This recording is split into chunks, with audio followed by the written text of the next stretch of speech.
అయితే లాస్ట్ అయ్యే కదా ఇప్పుడు నేను నడుస్తున్నా అయితే చెప్పకూడదు.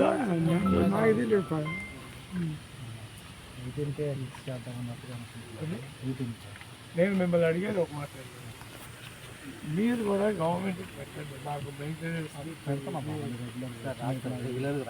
కొంచెం సుందరీకరించండి ప్రాజెక్ట్. సుందరీకరించినాక అక్కడ లేకపోయినా గుడ్డ కడుక్కోవడానికి నీళ్లు లేవు. తప్పదు, టూరిస్ట్ ప్లేస్ లాగా ఉన్నదాన్ని పాడు చేసి శిథిలమైన ప్రాజెక్ట్ లాగా కరెక్ట్ కాదు. ఇప్పుడు మేము అదే డిమాండ్ చేస్తున్నాం. ఫిషింగ్లో వచ్చిన డబ్బులు దీనికి వాడండి. కొత్త ఒక 25% అన్నా ప్రాజెక్ట్ మెయింటెనెన్స్ ఇవ్వని నేను అడిగాం. అరే వాళ్ళ చేతులు ఏముంటుంది, గవర్నమెంట్ దగ్గర మీరు కొంచెం పెట్టాం, మీరు కూడా పెట్టండి. నేను ఒకటి అడిగాను, దీని ఓనర్షిప్ ఎవరిదంటే ఇరిగేషన్ డిపార్ట్మెంట్. మరి చెరువు వాళ్ళ ఓనర్స్ తెలియకుండా మీ ఇష్టం వచ్చినట్టు ఎట్లా ఎలా వేస్తారో ఎట్లా ఇస్తారయ్యా అని అడిగితే సమాధానం అడుగుతారు. మీరు అడగాలండి, మీరెవరయ్యా? మా దృష్టిలో ఓకే గవర్నమెంట్ చట్టం ఉంటే ఇవ్వండి, కానీ మాకు కూడా చెప్పాలి కదా. మీకు ఎంత ఇచ్చారు లాస్ట్? ఎంత ఇచ్చారు? 90,000 వచ్చింది. మార్చుకున్నారా? డీడీగానే ఉందా? మన అకౌంట్లో ఉన్నాయి. అకౌంట్లో ఉన్నాయా? మరి మెయింటెనెన్స్ దాంట్లో అత్యవసరం అయితే అంతకుముందు రోడ్ తెగిపోయినప్పుడు మనం 3 లక్షలు దాంట్లో 2 లక్షలు వాడాము. తర్వాత స్టాఫ్ కొంతమంది ఓకే ఎమర్జెన్సీ టైంలో మనం నేను అడుగుతున్న ఒక ప్రశ్న, నీళ్లు లేనప్పుడు ఈ తలుపులు మెయింటెనెన్స్ ఎందుకు చేయరు? ఇప్పుడు ఇక్కడ ఎన్ని ఉన్నాయి? పాత తలుపులు 12 గేట్లు ఉన్నాయి. 12 గేట్లు వాటి వర్కింగ్ కండిషన్లో ఎన్ని ఉన్నాయి? అంటే ప్రజెంట్ అయితే ఆయిల్ అవన్నీ పోయి రెడీ చేసి పెట్టినాక మిగతా అవి బాడీ కట్టించుకుంటే పోతుగా ఇక తలుపులు ఇవన్నీ.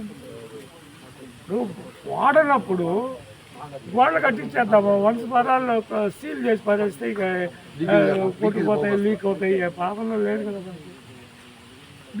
మీరు అడిగారా? వీటి మేము మెయింటైన్ చేస్తాం. ఇరిగేషన్ డిపార్ట్మెంట్ అంత దౌర్భాగ్యమైన డిపార్ట్మెంట్ ఇంకెక్కడ లేదు. అంటే నేను సారీ, నేను మిమ్మల్ని అంటలే, డిపార్ట్మెంట్ సంగతే లేదు. లేకపోతే ఎన్ని ఏళ్ళ నుంచి అవి పనిచేయట్లేదు. ఇప్పుడు కొత్తది 5-6 తలుపు 5 ఉన్నాయి. దాంట్లో ఎన్ని పని చేస్తాయి? 5ది అంత తొందరగా ఇంత చేసి కట్టింది 20 ఏళ్ళు కాదు. అంటే అంతా బాగానే వస్తుంది. రోప్ తెగిపోయింది అనమాట, కింద హక్కు పట్టుకునేది. అది అవును, తెగిపోయినప్పుడు దాన్ని ఎమ్మడే నీళ్ళు లేనప్పుడు మెయింటైన్ చేయాలి. నీళ్ళు ఇంతవరకు ఇప్పుడు డిప్లీట్ కాలేదు. అంటే మనం వదిలేస్తే డ్రింకింగ్ వాటర్ ప్రాబ్లం అయిపోతుంది సమ్మర్. నేను చెప్పేది కాదండి, అది ఒక్కదాన్ని మీ నీళ్ళలో దాన్ని ఫిక్స్ చేయలేదా రోప్లు? మరీ సిల్ లెవెల్ చేయాలండి. ఒకటైతే అప్పుడు ఫిక్స్ చేయ కదా, సిల్ వచ్చింది కదా, డ్రై సిల్ వచ్చింది, చేసుకోవడం 3వ నెంబర్ వర్క్. ఇప్పుడు మంచినీళ్ళ కోసమని దీని యొక్క అస్తిత్వమే చెడిపోతారు. ఇప్పుడు ఆ రోజు మనం ఎందుకు చేశారు? 5 తలుపు ఒకవేళ మళ్ళా ఫ్లో వస్తే ఎత్తుకోకపోతే అటు నుంచి వదలాలనే మరి అది ఎత్తుకోనప్పుడు మళ్ళీ సేమ్ ప్రాబ్లం. ఒక వారం 10 రోజులు నీళ్ళు రావని చెప్పండి. ఇప్పుడు వచ్చిన నీళ్ళు కూడా వాళ్ళు లేదు, అందుకని చెప్పండి. అంతా మురికి నీళ్ళు వస్తున్నాయి. మురికి నీళ్ళే కాబట్టి 10 రోజులు ఆపుతాము. ఇప్పుడు అసలు కుదరదు కదా. ఆపాలన్నా కూడా మనం ఎత్తేసి ఆ నీళ్ళు వదిలేసి స్టాప్ లో మీరు ఒక్క దానికి ఏదన్నా. ఇప్పుడు నేను చూశాను బాగా ప్రాజెక్టు పోతే నుంచి నీళ్ళు వస్తూ ఉంటాయి, ఎప్పుడు వస్తూనే. అక్కడ ఒక చోట ఒక పెద్ద అది ఒక పెద్ద గంటలా ఉంటుంది, అది పెట్టేస్తే లోపల ఇచ్చారు. కానీ అప్పట్లో ఏంటంటే మనకి రైసిల్ వస్తుంది కంటిన్యూస్ అప్పుడు మెయింటైన్ చేసుకునేదానికి సఫిషియంట్ టైం మన దగ్గర ఉందని చెప్పి అప్పుడు కట్టలేదు. అప్పుడు చేయలేదు. ఎప్పుడైతే సంవత్సరాల నీళ్ళు మనకు రాసాగినాయో అప్పటి నుంచి మనకి వెళ్ళే పరిస్థితి. ఇప్పుడు ఏంటంటే దానికి మనం సిఎస్సిడి వాళ్ళు ఇన్స్ట్రక్షన్ చేసేసి వాళ్ళు మనకి మోడల్ ఎస్టిమేట్ వాళ్ళు తీసుకుని వాళ్ళు ఎస్టిమేట్ కూడా రెడీ చేసి మనకి పంపించుకున్నారు.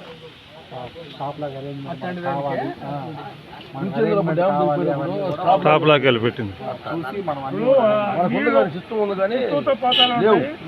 దాని ఆ గేట్ వరకు మనం మెయింటైన్ చేయాలి. నేను బాగా ప్రాజెక్ట్ చూసాను. మనకి అరేంజ్మెంట్ ఇచ్చారు కానీ అది అప్పుడు ఎందుకు మరి ఆ ప్రొవిజన్ అక్కడ పెట్టేస్తారండి, లోపల డ్రై వీళ్ళు కావాల్సిన పరిస్థితి. మనకు అప్పుడు రిపోర్ట్ అయితే అట్లా ఇచ్చారు. మనకి డ్రై సీల్ వస్తుంది, సఫిషియెంట్ టైం ఉంది మనకి రాసు చేసుకోవడానికి maintenance అనేది పెట్టారు. నేను ఇది కూడా కృషి చేయండి దానికోసం. ఫిషరీస్లో వచ్చే ఆదాయాల్లో మాకు కొంచెం ఇవ్వాలి. ఒకటి మా దృష్టికి లేకుండా వాళ్ళు ఇష్టం వచ్చినట్టు దాన్ని ఇస్తున్నారు. పూల పెద్దలు ఆ పట్టుకునే వాళ్ళు ఎవరెవరో వచ్చి మీరు పబ్లిసిటీ ఇవ్వట్లేదు కదా వాళ్ళు. మాకు ఇన్ఫర్మేషన్ లేకుండా ప్రాజెక్ట్ అంతా అలకల్లో చేస్తున్నారు. అది ఆల్రెడీ మనం కూడా ఒక letter fresh water aquaculture join చేయాలని చెప్పేసి అప్పుడు దాని మీద ప్రపోజల్ పంపుతున్నాం. ఎన్నో మాటలు అయ్యే పనులు కావాలి. మీరు ఏం చేస్తారంటే ఇక్కడి నుంచి పోయే వాటర్ బాగా కలుషితం అంటే డిస్టర్బ్ అయిపోతుంది. వాటర్ క్వాలిటీ అనేది డిగ్రేడ్ అవుతున్నాయి. తర్వాత చేపలు పెంచడానికి వ్యర్థాలు, కోళ్ళు వ్యర్థాలు, ఆ వ్యర్థాలు, ఈ వ్యర్థాలు, పక్షులు వ్యర్థాలు, గొడ్లు వ్యర్థాలు అవి స్టార్ట్ చేయాలని కూడా కరెస్పాండెంట్ చెప్పండి. మామూలుగా నాకు తెలిసి ఏంటంటే ఈ ఫీడ్స్ వేయటానికి వీలు వాటర్ క్వాలిటీ డ్రింకింగ్ వాటర్ మొన్న మనిషి పెడితే చేప తినేసి గుర్తుపట్టలేని స్థితిలో పోయింది. డెడ్ బాడీ 3 రోజులు మూడు రోజులు ఎందుకు తీయలేదు దాన్ని? తీసారు. చేపలు తిన్నాయి. అది మన ముందు రోజే బాడీ అక్కడెక్కడో పడిపోయింది.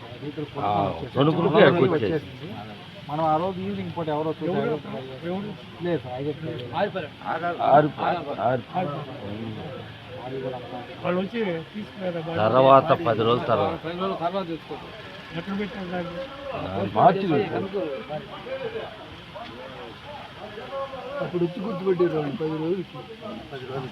తెలుసు అంటే ముఖం వస్తుంది, కనపడదు కదా, పుడుతుంటాయి కదా ఇచ్చి చేపలు పుడిచి మొత్తం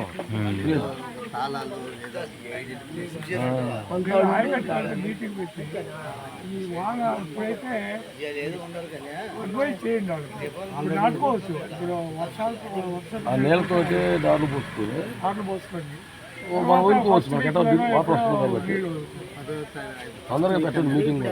అదే రేపు ఈ 2 రోజులు అది కొంచెం ఫ్లడ్ సీడ్ అయితే పెట్టుకున్నాం. చేప లేదు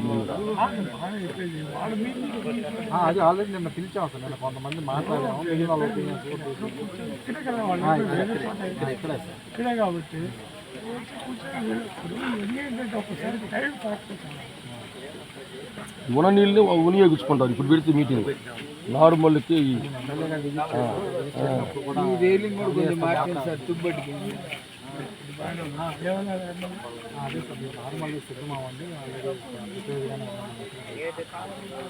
మనకి ఎట్లా నీళ్ళు ఉన్నాయి కాబట్టి పైన సోమశిల వాటర్ కూడా ఉంది. మన వాటర్ మనకు రావాలి. అలా కూడా ఇప్పుడు బాగా ఈ మీటింగ్లు ఎన్ని కాకుండా వదలటమే సార్. నాటుకుని ఆడుకుంటారు. అది ఈ మీటింగ్ లేట్ చేశారు అనుకో ఆ నీళ్ళు డ్రై అయిపోతుంది. వాళ్ళ ఒపీనియన్ కూడా నేను ఏం చెప్పానంటే ఇట్లా ఎర్లీగా నాటి వీళ్ళు రావటం లేదు, లాస్ట్ టైంలో కొంచెం డిలే అయితేనే మాకు సరిగ్గా వీళ్ళు వచ్చిందని కూడా కొంతమంది అభిప్రాయం వస్తుంది.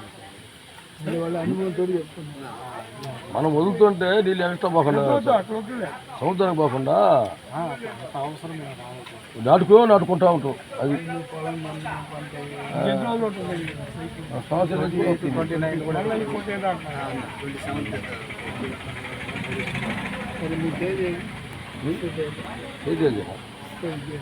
విజయ ఇదిగో ఇంకా ఆపలేనా.